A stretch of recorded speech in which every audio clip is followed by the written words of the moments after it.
আসসালামু আলাইকুম। প্রিয় দর্শক, ইরান যুদ্ধের 1 মাস পার হয়ে গেছে।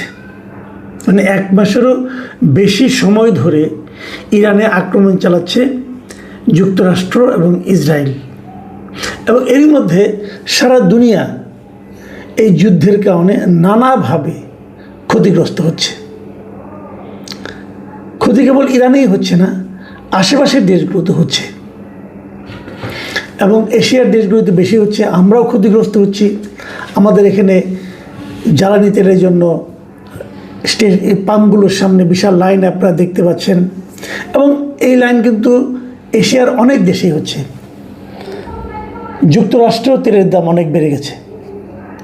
মানে আরামে কেউ নেই। কিন্তু এখন যুদ্ধের ফল কি হবে? আমরা একদম শুরু থেকেই বলছিলাম এটা একটা অসম যুদ্ধ। অসম যুদ্ধ এই কারণে যে অস্ত্রশস্ত্রের দিক দিয়ে ইসরায়েল অথবা যুক্তরাষ্ট্র যে কোনো একটা দেশের তুলনাতেও ইরানের অস্ত্রশস্ত্র কম, এবং এই দুটো দেশেরই পারমাণবিক অস্ত্র আছে। ইরানের পারমাণবিক অস্ত্র আছে বলে এখনও কেউ বলেনি, ইরান নিজেও বলেনি, বাট ইরানের পারমাণবিক সরঞ্জাম আছে।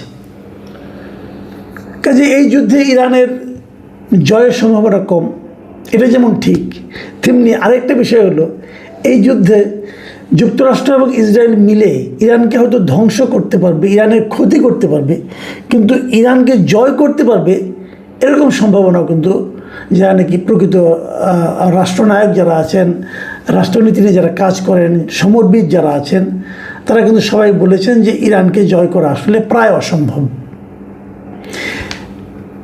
জয় বলতে এটাই বোঝায় যে আপনি উপরে থেকে আকাশ থেকে এসে বোমা ফেললেন, 2-3টা বিল্ডিং ভেঙে গেল, ক্ষতি হলো, কিছু লোক মরল, এটা ক্ষয়ক্ষতি। কিন্তু জয়টা হবে তখন যখন নাকি আপনার সেনাবাহিনী যে দেশটাকে জয় করতে চান সেই দেশের মাটিতে আপনার সেনাবাহিনীর পা পড়বে। এটা হলো জয়ের ঘটনা। তো এখন এই জয়ের আশায় ট্রাম্প এরই মধ্যে প্রায় 3000 সৈন্য কিন্তু মধ্যপ্রাচ্যের দিকে পাঠাচ্ছে, এবং এটা একটা হাস্যকর প্রচেষ্টা। এই জন্য যে এই 3000 সৈন্যকে মোকাবেলা করার জন্য ইরানে প্রায় 10 লাখ সৈন্য আছে। তো এগুলো যা হোক নানা ধরনের কর্মকাণ্ড চলছে, এবং ট্রাম্প যুদ্ধের প্রথম দিন থেকে বলছে আমরা যুদ্ধে জিতে গেছি, এই জিতলাম বলে এই আজকেই দেখবেন কালকেই দেখবেন, এরকম করতে করতে কিন্তু ওনার আজকাল আর গত 1 মাস ধরেই আসছে না।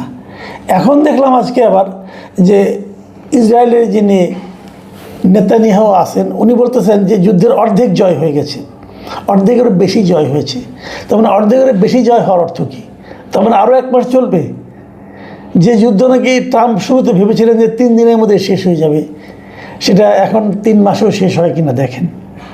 তো এগুলো নিয়ে হিসাব নিকাশও চলছে।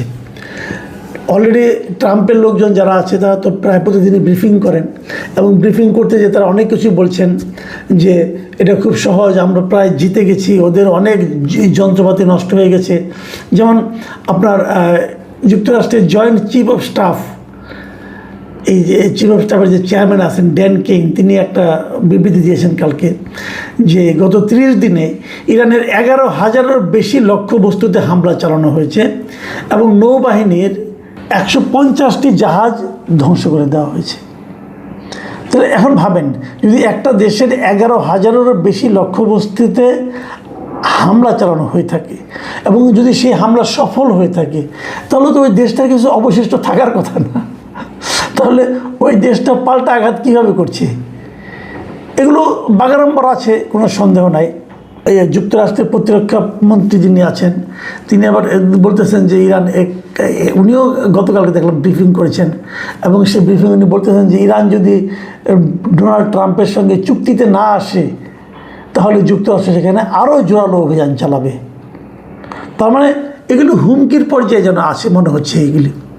এবং উনি আবার প্রেসিডেন্টের খুব প্রশংসা করছেন যে তার মধ্যে প্রেসিডেন্ট ডোনাল্ড ট্রাম্প এমন সব কাজ করছেন যা এর আগে অন্য কোনো প্রেসিডেন্ট করার সাহস দেখাননি। এই হলো গিয়ে ঘটনা।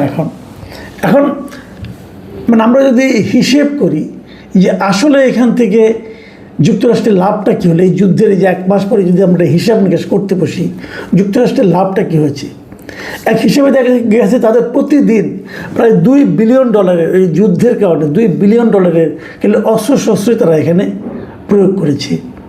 এবং এরই মধ্যে আপনারা জানেন যে পেন্টাগন কিন্তু অলরেডি গভর্নমেন্টের কাছে আরও $200 বিলিয়ন চেয়েছে যে যুদ্ধের ব্যয়কে নির্বাহ করার জন্য। এবং এই যে বিপুল অর্থ ব্যয় হচ্ছে তার প্রতিক্রিয়া কিন্তু অভ্যন্তরীণভাবে যুক্তরাষ্ট্রে পড়েছে। 29 তারিখে বিশাল একটা সারা দেশে মানে বিশাল একটা ক্যাম্পেইন হয়েছে যে নো কিংস, একটা ক্যাম্প ওরা আগেও করেছিল একবার, এবার একটা আরও বিশাল। এবং সেই তার ভিডিও কিন্তু আমরা দেখতে পেয়েছি তারা ট্রাম্পের সমালোচনা কীভাবে করছে। এবং এটা দেখার পর যারা যুক্তরাষ্ট্রে যারা রাজনীতি সচেতন ব্যক্তি আছেন, যারা রাজনীতি বিশ্লেষক আছেন, তারা এটাও বলছেন যে সামনে যে মধ্যবর্তী নির্বাচনটা আছে যুক্তরাষ্ট্রে, সেখানে এই সমস্ত ঘটনা প্রবাহ রিপাবলিকানদের জন্য বড় একটা ক্ষতির কারণ হয়ে দাঁড়াবে। এবং আগামী যে কংগ্রেস হবে সেই কংগ্রেসে হয়তো রিপাবলিকানদের এখনও তো তাদের প্রাধান্য আছে, এটা হয়তো অনেক কমে যেতে পারে। এগুলো বলছে লোকে, কী হবে বলা বড় কঠিন। তবে ওখানকার জিনিসপত্রের দাম বেড়ে গেছে, মানুষের মধ্যে এক ধরনের মানে বিতৃষ্ণা, বিরক্তি চলে এসেছে ট্রাম্পের উপর। আমরা যদি সব মিলিয়ে ভাবি যে 1 মাস পরে আসলে কি হলো, প্রথমে ভেবেছিল যুক্তরাষ্ট্র তারা ইরানকে দখল করে নেবে, এখন দেখা যাচ্ছে তারা বোধহয় লক্ষ্য চেঞ্জ করেছে, এখন তারা হরমুজ প্রণালী দখল করতে চায়। ইরান নিয়ে তারা মাথায় ঘামাচ্ছে না। এই হরমুজ প্রণালী নিজেদের দখলে আনতে না পারার কারণে ট্রাম্প কতটা বিরক্ত হয়েছেন তার একটা নমুনা দেখা গেল যে ওনার যে ট্রুথ সোশ্যাল আছে নিজের মালিকানাধীন, উনি আবার অন্যগুলি ব্যবহার করেন না, সেখানে কিন্তু উনি এই ইউরোপিয়ান দেশগুলোর উপর, ন্যাটোর উপর খুব ন্যাটোভুক্ত যে দেশগুলো আছে তাদের উপর খুব ক্ষেপে গেছে। ক্ষেপে যে তিনি লিখেছেন যে আমরা আর তাদের কাউকে সাহায্য করব না, এখন আপনাদের যদি ওখান থেকে তেল আনতে হয় তাহলে আপনাদের নিজেদের আনতে হবে। মানে উনি বেসিক্যালি যুক্তরাজ্য, তারপরে আপনার এই ফ্রান্স, এই সমস্ত দেশের উপর ওনার খুব ঝেড়েছেন আর কি। এবং উনি লিখেছেন নিজেদের লড়াই নিজেদেরই শিখতে হবে, যুক্তরাষ্ট্র আর সাহায্য করতে সেখানে থাকবে না, যেমন তোমরা আমাদের জন্য ছিলে না। মানে যুক্তরাষ্ট্র কিন্তু হরমুজ প্রণালীকে দখলে নেওয়ার জন্য এই ইউরোপিয়ান কান্ট্রিগুলির কাছে হেল্প চেয়েছিল, এবং ইউরোপিয়ান এই কান্ট্রিগুলি বলেছিল এটা আমাদের যুদ্ধ না, এটা আপনার কাজ আপনি করেন। মোটামুটি খেপা।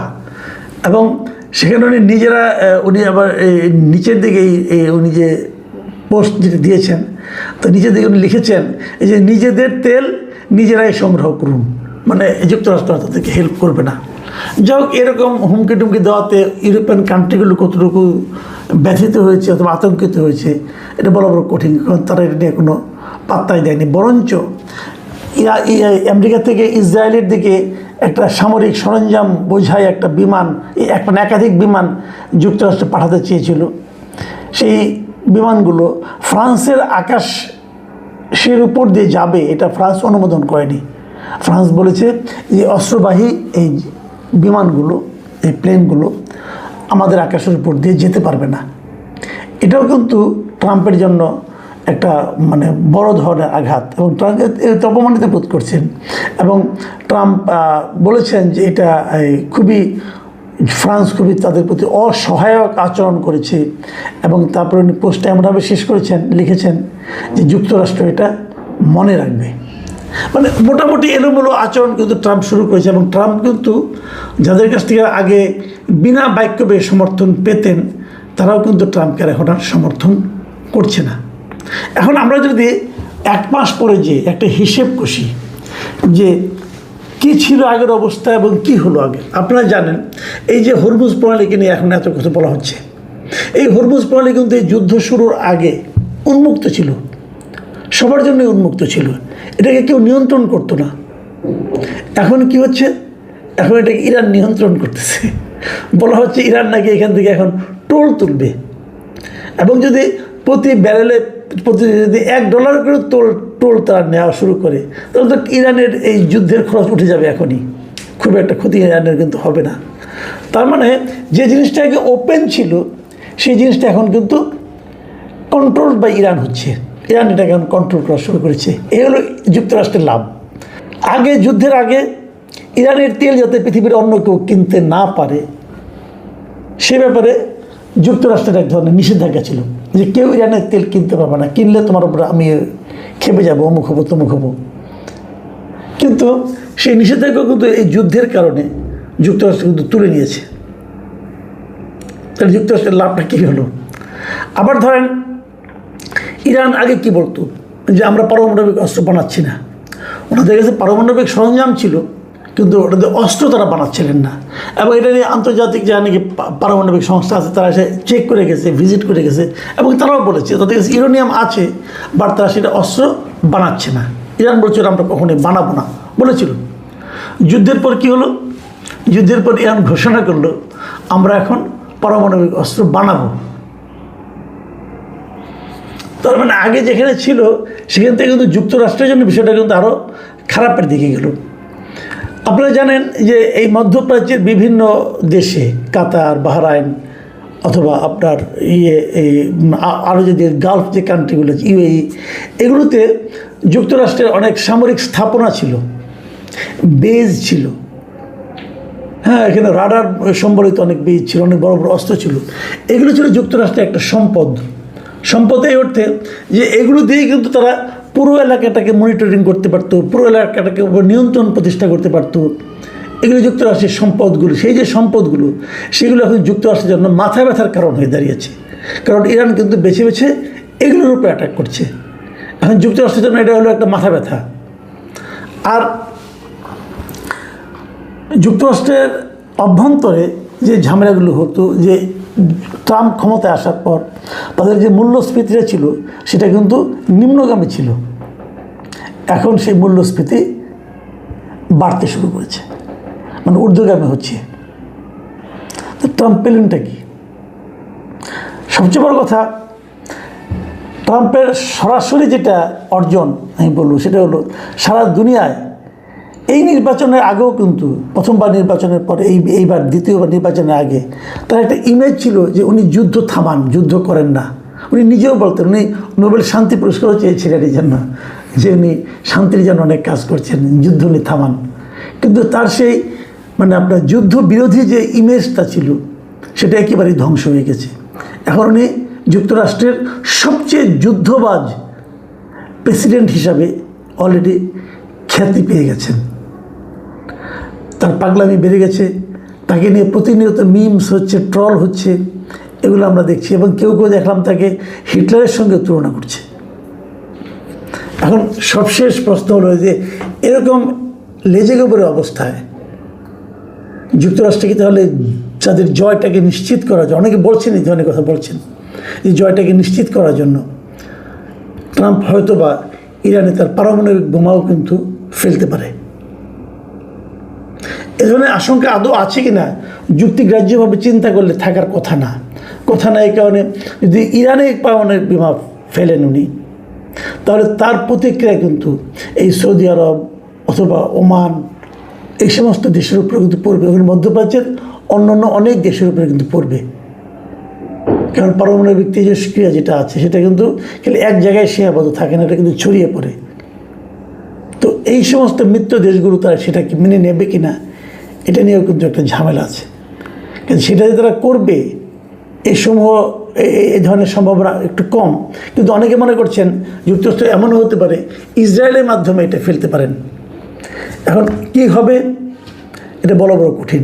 তবে যা কিছুই হোক না কেন, যুক্তরাষ্ট্র বলেন, ইরান বলেন, ইসরায়েল বলেন, এমনকি সারা দুনিয়া বলেন, এটা সবার জন্যই হবে খুবই নেতিবাচক এবং খুবই ভয়াবহ।